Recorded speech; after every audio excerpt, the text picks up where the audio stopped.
Welcome everyone, happy Wednesday, and welcome to our webinar. We're really excited that you joined us today. During this webinar, we're going to discuss some lessons learned during Workday student deployments. My name is Brian McDowell, and I am your moderator today from Collaborative Solutions. As we get started, I'd like to run through some house rules, make sure we're all kind of on the same page. Everyone is on mute and will remain muted throughout the webinar. The chat function is live and available, so if you have any questions, please feel free to put that into the chat. We have a Q&A section at the end of this presentation that is planned that we want to make sure we try to answer any questions that you may have. So get those in there so that we can respond to you. If for any reason we do not get to your question, we'll follow up with you as soon as we can after the webinar. Additionally, so everybody is aware, this webinar is being recorded. And we will have that recording available for playback tomorrow. So with that, we're going to get started and discuss our lessons learned on the Workday student journey. So again, thank you for joining us. We have two presenters today, one from Collaborative Solutions, Jolene Scaglione. She's an engagement manager. I've been working closely with her and appreciated her efforts on the University of Findlay project in particular for me. And we also have Kevin Malloy, Senior Higher Education Advisor with Workday, here to talk about the student Workday experience in general. Kind of talk through that agenda. I just mentioned it. We're going to talk about the Workday supporting the student experience. Kevin has some great ideas and thoughts around that. I'll turn it over to Jolene to talk about strategies and guiding principles related to a Workday student deployment and how you can reduce risk as part of this process. And as I previously alluded to, we will then enter a question and answer session. So with that being said, I wanted to give at least a brief introduction to Collaborative Solutions before we turn it over to the main part of our agenda. Give you a feel for Collaborative Solutions. We are one of the first consulting firms that went live supporting Workday. And in fact, we are also a Workday client. If you look in the blue box on this, we were the 26th HCM customer. We're number 3 in the finance management customer side of it. We are not a student customer because it turns out we are not a higher education institution. But the point that we want to make here is that we as Collaborative Solutions understand Workday because we also use Workday, that we've been in Workday since really effectively it began. And we have over 800 Workday customers across all areas of industry, higher education, government included. Another thing I like to point out, kind of closer and near dear to me when it comes to Collaborative Solutions in general, is that we have numerous awards, very positive workplace culture, and that has led to some really good employee retention rates. So when we talk about Collaborative Solutions, we had less than 2% attrition last year amongst our consulting services. What that means for you listening, if you were working with Collaborative Solutions, we have really low turnover. It's much more likely that working with Collaborative Solutions from beginning of your project to the end of your project, you'll be working with many of the same individuals over the entire lifetime of that project, which is, I think, really valuable to your process and your direction and your strategy and where this type of thing goes, because these are not small projects, as we all know. A little bit more detail quickly on the student practice at Collaborative Solutions. Some kind of by the number moments here. A couple things I like to point out is one, the EdD and leadership is mine, so I'm very excited about that, and that's my entire plug on that. Really more important are the 212 years of higher education experience in relevant roles. People that are part of my team have been associate registrars, directors, a financial aid, different positions that many of you are sitting in at your institutions. And because of that, we really understand your projects, both as a consultant and what the tool and the software can do, but also as someone who's really sat on your side of the desk and had to do the same type of work that you're doing. And I think that is incredibly valuable to your process and what you're going to be going through when you are deploying a Workday student. So hopefully I will get to work with some of you. I always look forward to seeing institutions, being part of different campus cultures, talking through things. But that all being said about Collaborative Solutions and our student practice in general, I want to turn it over to our speakers to really get through the core content of this webinar. So I'm going to turn it over to Kevin and let him talk through the Workday support of the student experience. Thank you, Kevin. Hi, Brian. How are you today? Hope you're doing well. Hi, everybody. My name is Kevin Malloy. I'm Workday's Senior Higher Education Advisor, responsible for Workday's student in the market. I live in Denver, Colorado today, so it's a beautiful day here in Colorado. I was hired by our chairman, Dave Duffield, and our CEO, Anil Bushri, to shepherd Workday student to the market more than 6 years ago, as we've worked on the product as a part of the Workday deployment. Currently, today, we're on Workday version 2020 R2, which came out this weekend for all of our customers as we deploy that twice a year. We've got 3,300 customers on the platform in 170 countries. There are actually 45 million people on the Workday platform this morning across the globe in terms of its use and deployment. And today, as a part of the journey we've had with Workday Student, I wanted to take you through some of the things that we're seeing from a Workday perspective in terms of best practices for students. So Brian, on the next slide, if everybody can see what we're about and why we built Workday Student, really in support of the student experience. We want to be able to create new processes by which students have a great experience, can engage from afar with your institution, have it available anywhere at any point in time, and have a single source of the truth in terms of insights about the students for which you serve. And we've done this, we think, in the platform in a way that has allowed our institutions. Now there are more than 60 customers for Workday Student in the initial and/or deployment stages. 8 schools live with Workday Student already.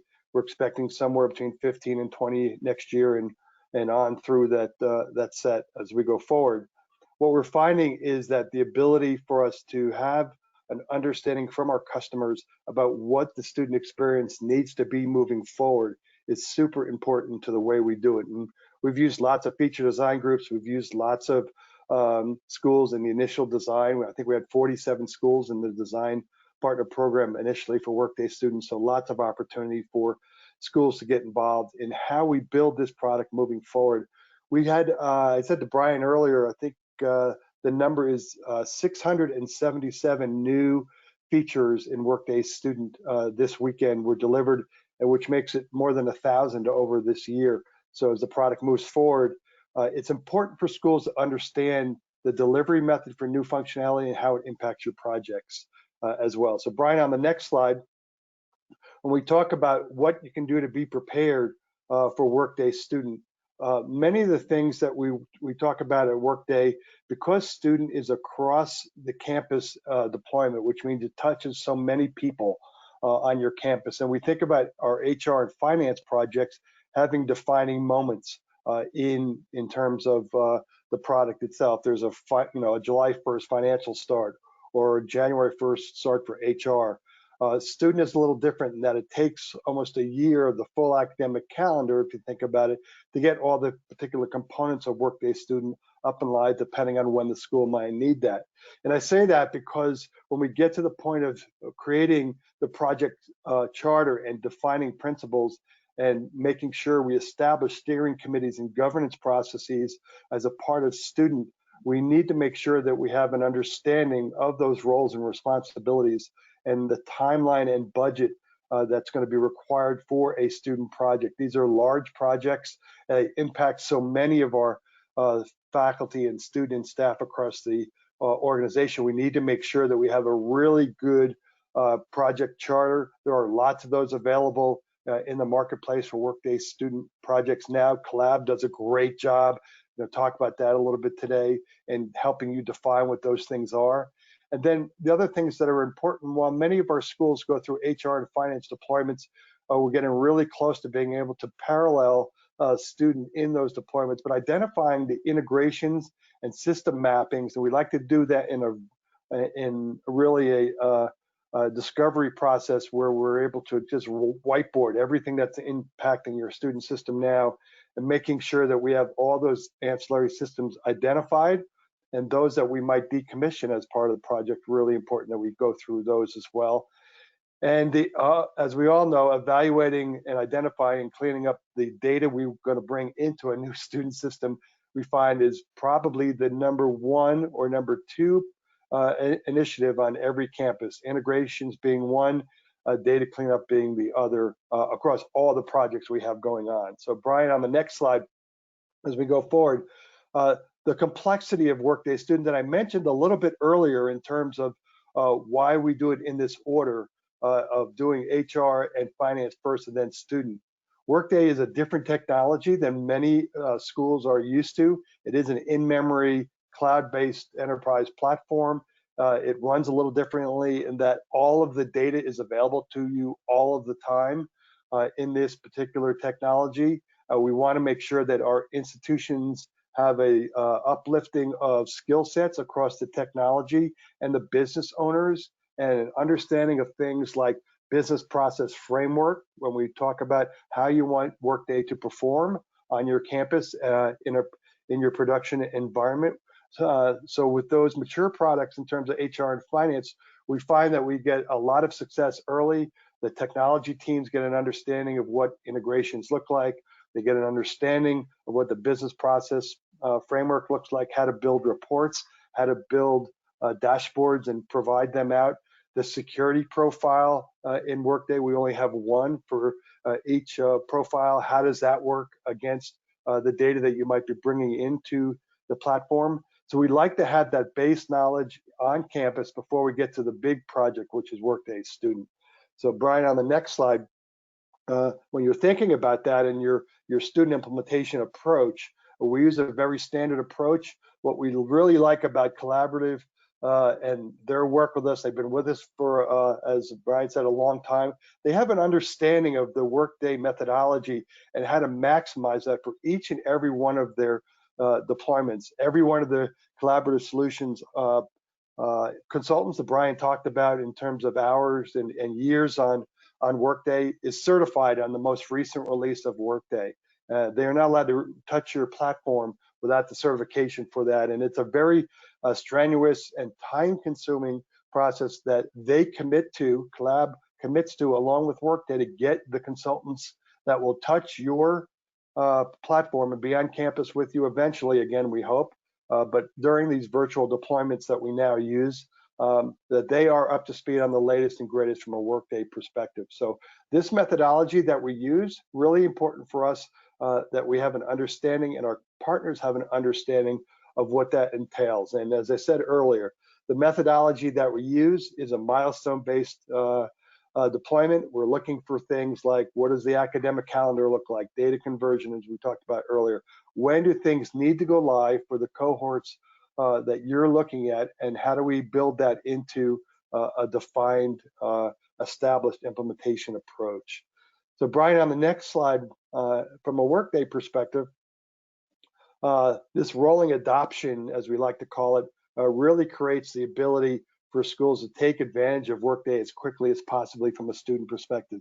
It also creates some challenges for you as well, though, because we need to make sure that if we have short-term integrations or APIs being used back to legacy systems, that we know when we're going to turn them on and when we can decommission those along the way. So what Collab is really good at is orchestrating this particular delivery of this rolling timeline and being successful in articulating it to the institution, making sure the data is ready to go, the training of your staff is there as well, and we're able to get through the academic year that we've identified to make sure that we have a very successful rollout and being able to do that. I'll also say that in these times that we're all facing, and we hope you all are safe and your students are doing well, whether it's online or blended or on campus this fall as we go forward. The virtual deployment of Workday is designed to be done at 80%. We're now doing it 100%, and the folks at Collab and others are doing just a terrific job. We've had a number of schools go live with Workday Student during this pandemic as well. So some great stories out there in the marketplace. So Brian, on the next slide, as we go ahead and take a look at some of those dates that we find that are really important. You're all going to know what these are, whether it's a census date this fall or a financial aid date for upcoming for federal institutional ISER loads and so forth early on for next year's class, or a graduation date for your for your upcoming seniors or degree completers. We need to make sure that these are all really important factors that are built into the implementation plans for our student customers. And we're looking at these on a regular basis as well, because many schools are also looking at different types of deployments and different types of educational delivery now.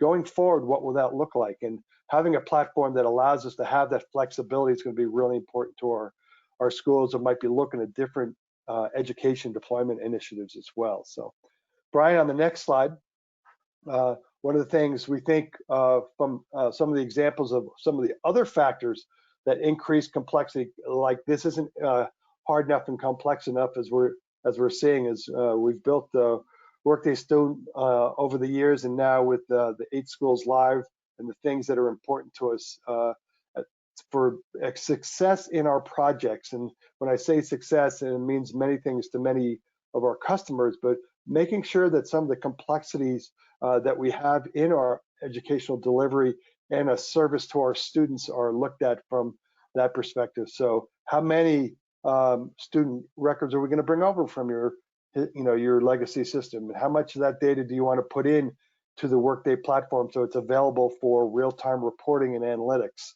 as well as things for things like transcript requests and so forth? But how many degrees and programs are we going to be a part of? How many levels? What kind of tuition and fee calculation variations do we have? Are we complex in terms of the way we offer, and create an educational experience for our students that's unique to our institution, right? It's part of our brand. Is the way that we deliver education is very unique, and that's part of the way that we market our institution. What kind of financial aid types do we need as well, and where are we from a BBA or direct loans perspective? And as I said earlier, the numbers and types of integrations to other third-party systems that help us create a really successful student experience or a faculty experience, or even an administrative experience for our folks on campus. Super important to us as well. So some things to think about there. Brian, on the next slide, we want to talk a little bit about data conversion, and we can go on as you and Jolene can talk about as well. But this particular part of the Workday deployments are extremely important. We typically bring the Workday platform up within 30 days of a contract for most of our customers, with some of the work that with their customers' data inside the Workday platform as well. But the longer term strategy around inactive and active records and where the best practice is, Collaborative's really good at helping make the recommendation to our customers around how much of that data do we want to bring into the platform and how much are we going to leave in something like Workday Prism, where we want to just have it available for us from a reporting standpoint, or do we need it inside the active platform to make a great student experience, or to do things like look at total student counts or credit counts, or active GPA versus historical GPA, those kinds of things.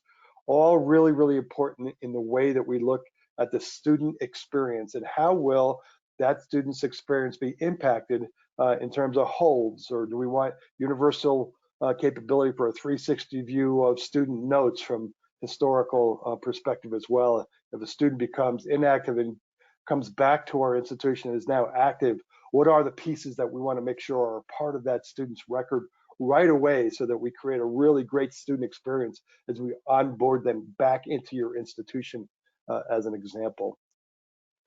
So Brian, on the next slide, as we look from a product momentum perspective, just wanted to talk about it today, and some of the things we've done from the feature function perspective. Last year we did about 783. The first half of the year we did 474 in terms of product enhancements in the spring.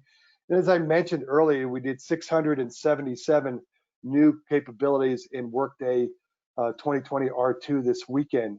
I bring this slide up because I want folks to have an understanding that even as you go through your implementation with Collab as a part of your efforts over a couple of year period with Workday Student, you're going to be involved in probably 4 or maybe 5 Workday updates that have to be identified and built into the implementation plan to look at new functionalities, and hopefully that those new functions are helping us fill some gaps in your requirements as part of the project and have an understanding, because we tell you a year ahead of time what's available and when things will be a part of the platform up to a year ahead of time, that we can, in concert with Workday and collaborative and the institution, have an understanding of where the intersections of those might be in terms of new functionality. So we're super excited about the things that just came out this weekend. Brian and I were just chatting about that earlier, and we look forward to working with all of you to have an understanding of where the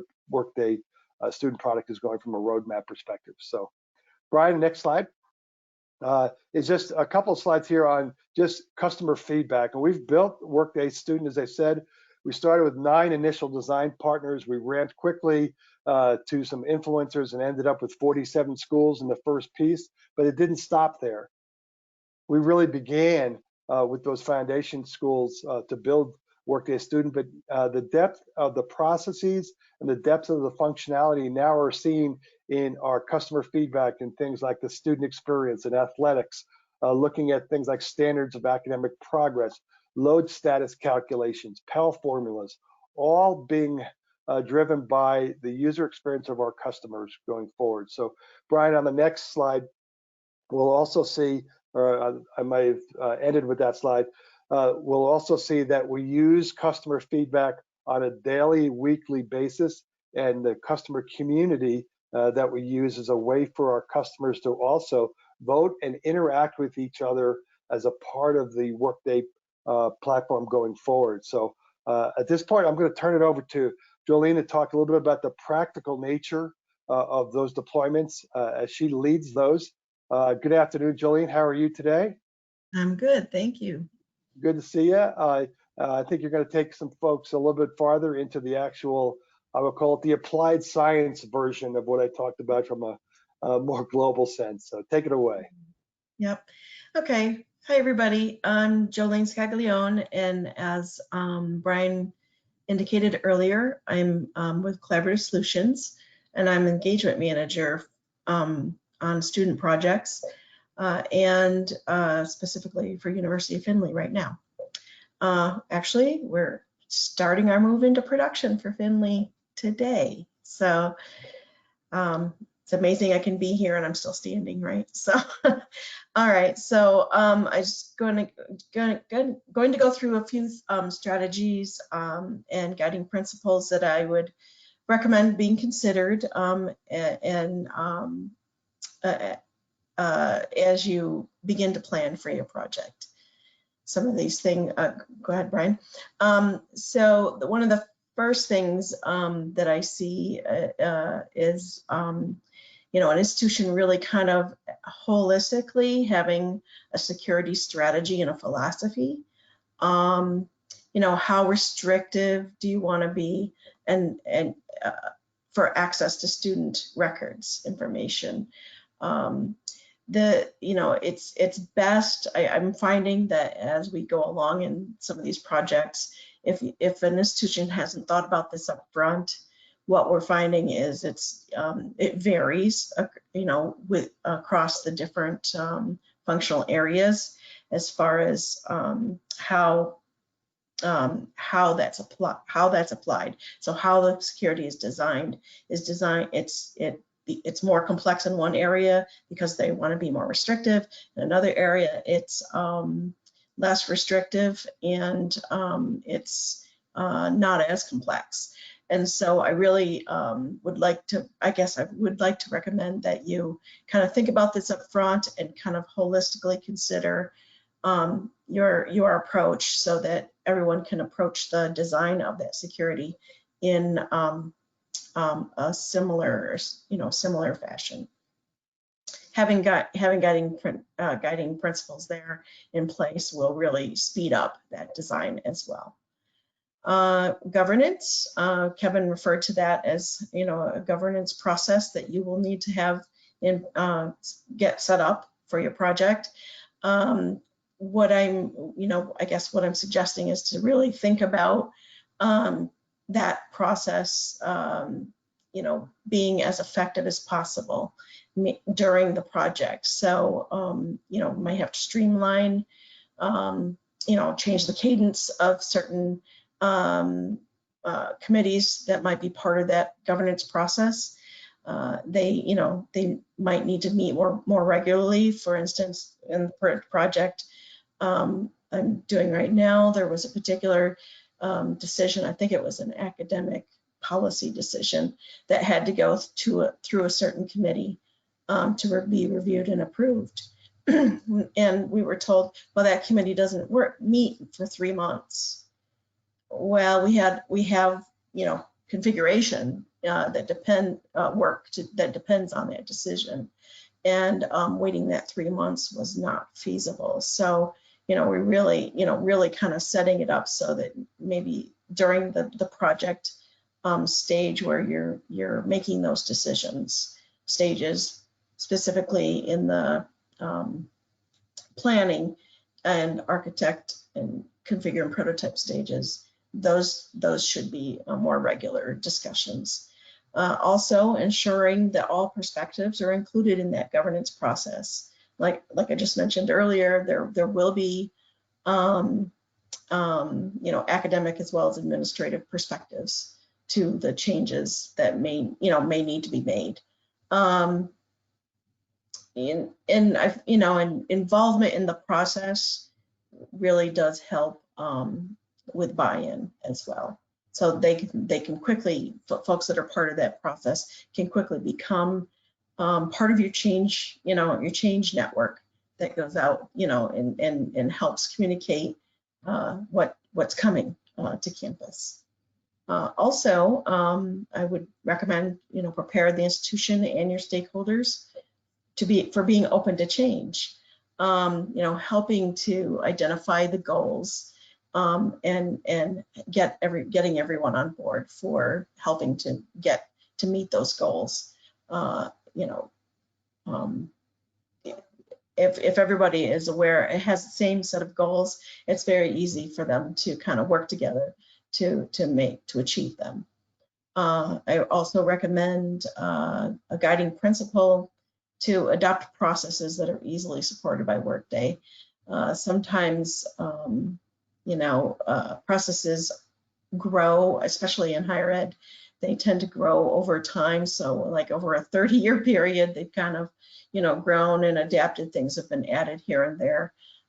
Sometimes this is definitely an opportunity to kind of sit back and think about the goal of the process and what and how Workday might be able to support that goal, achieving that goal. Okay, Brian, let's talk about the next one. Okay, so data conversion strategy. So this and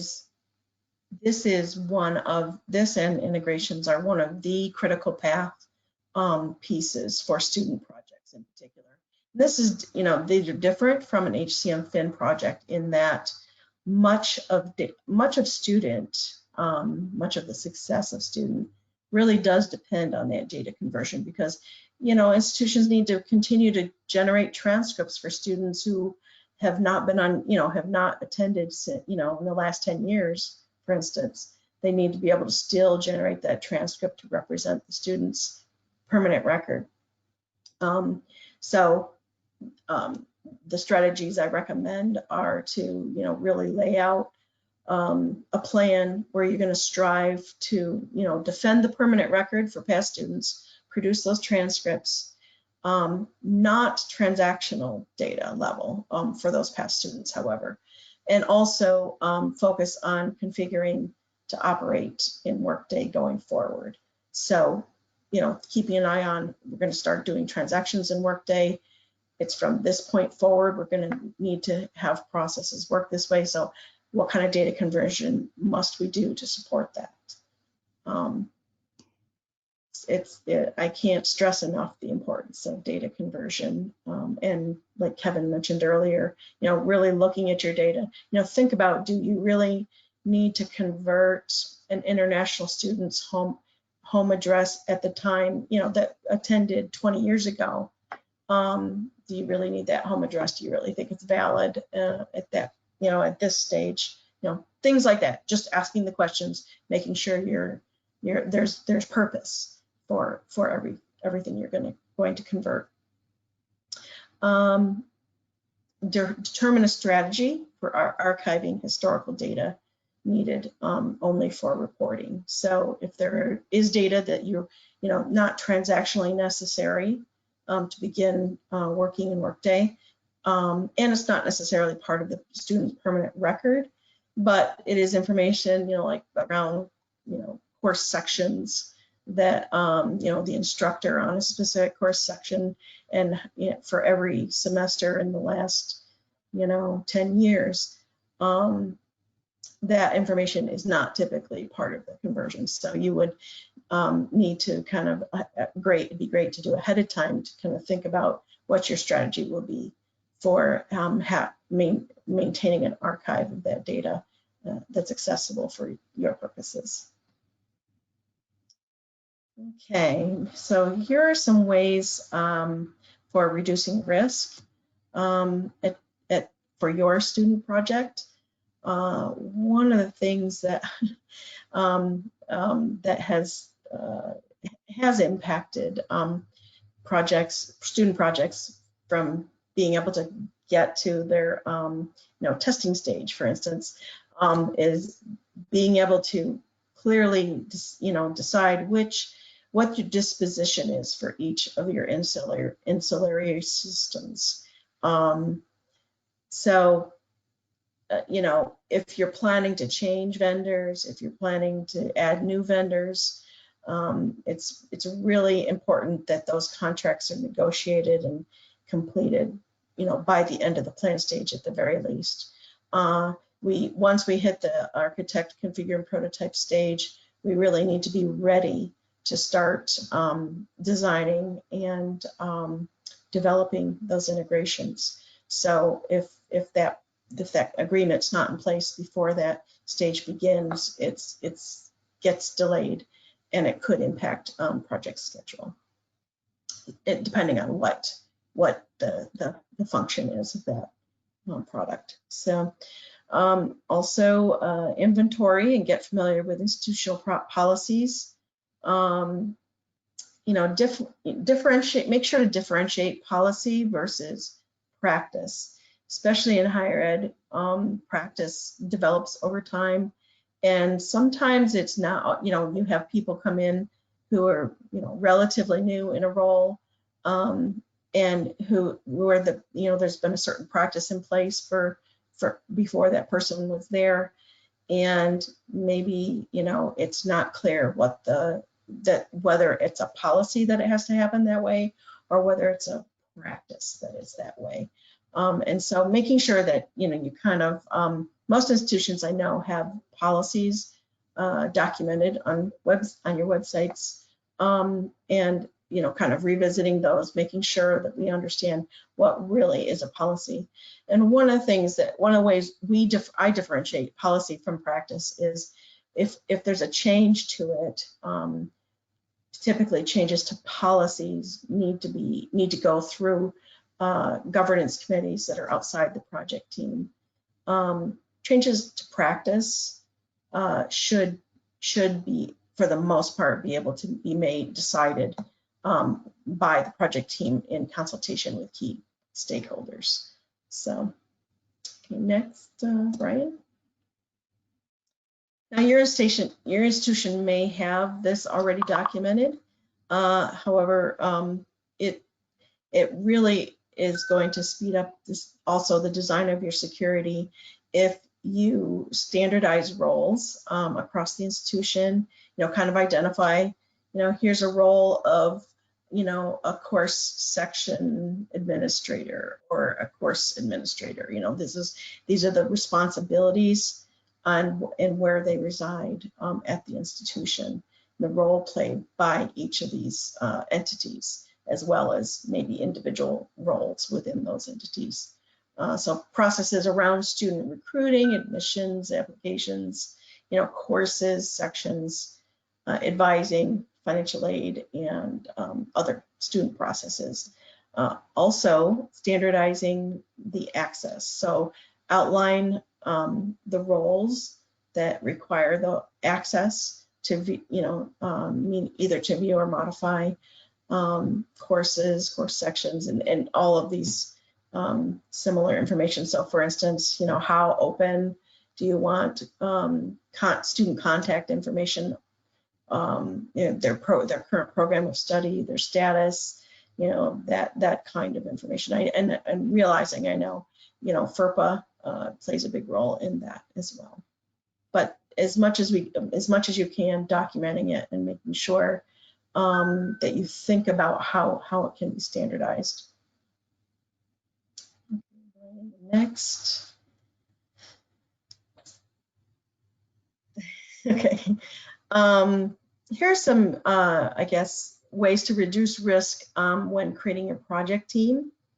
I suggest identifying and assigning self-starters and decision makers to the team. I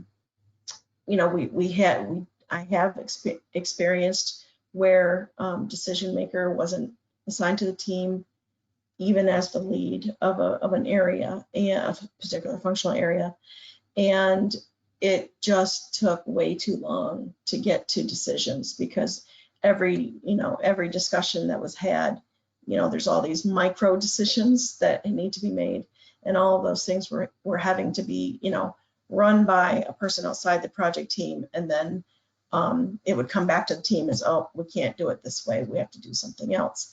And it was getting in the way of making progress. So that it's really important to have decision makers assigned to the team, as well as self-starters. People waiting for giving my to-do list isn't gonna make it work as effectively as it should. So I should say the leads on the team must be empowered to make decisions, and they need to be supported in that as well. Also, encouraging your project team to focus on why you do things, not necessarily how. Like I said earlier, you want to keep the goals and the purpose of the process in mind as you're working with the project team to design new processes.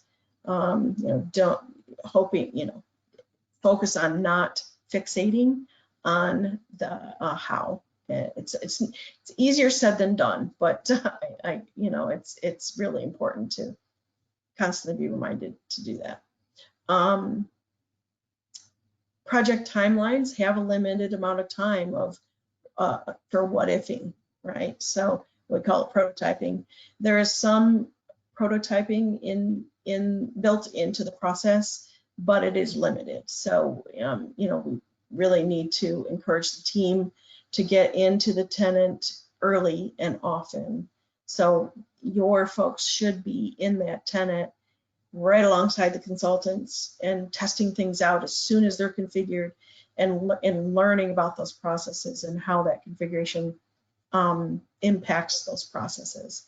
And the knowledge transfer should be throughout the whole project, and it is most effective when your team is eager to learn. If it's we have experience with both, somebody very eager, and it's a lot easier to get them to keep their process design moving than it is to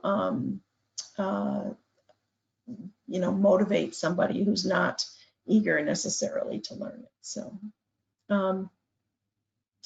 get report writers involved early. You might, because you've already gone through an HCM and potentially financials implementation of Workday, you may already have report writers on campus that are familiar with the tools. However, even those folks should get, if those are the folks that you're going to have also work on student reporting, it is important that they get involved early as well, because they might already be familiar with the tool, but it's excuse me, it's getting familiar with data objects and the structure of that data that takes the most time. So the more they're in there, the earlier they're in there, helping with creating validation reports or dashboards for testing, the better. I think that's really all I have at this point. Excuse me, sorry. Absolutely. Thank you so much, Jolene. I'm getting my camera back on. There we go. Awesome. So yes, thank you, Jolene, and thank you, Kevin. Really appreciate it. We're getting close to time, so we'll kind of limit the questions a little bit. But again, if you have a question, make sure you put that in the chat box. We want to make sure that we do get the opportunity to respond to you, and we really value being able to respond to you. But in the kind of respecting time and the fact that we've got just a couple minutes, Jolene, I'll ask you one. You mentioned these projects hitting a lot of areas and building an effective project team. So could you suggest how a project team should be built to respect people's time and still then accomplish the goals of the project? Sure. One of the key ways one of the key roles I should say that I would recommend is having in addition to having a project manager, I suggest also having someone responsible functionally overall the areas, meaning their responsibility should be to help resolve cross-functional issues or cross-functional questions or decisions that need to be made. That is critical. It's very easy or very difficult, I guess, to make progress on getting those cross-functional decisions made if it's not clear who should be owning them, right?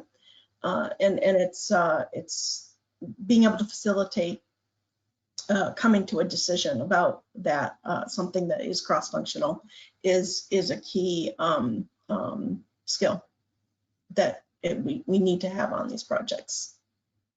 Perfect. Thank you so much. I really appreciate it.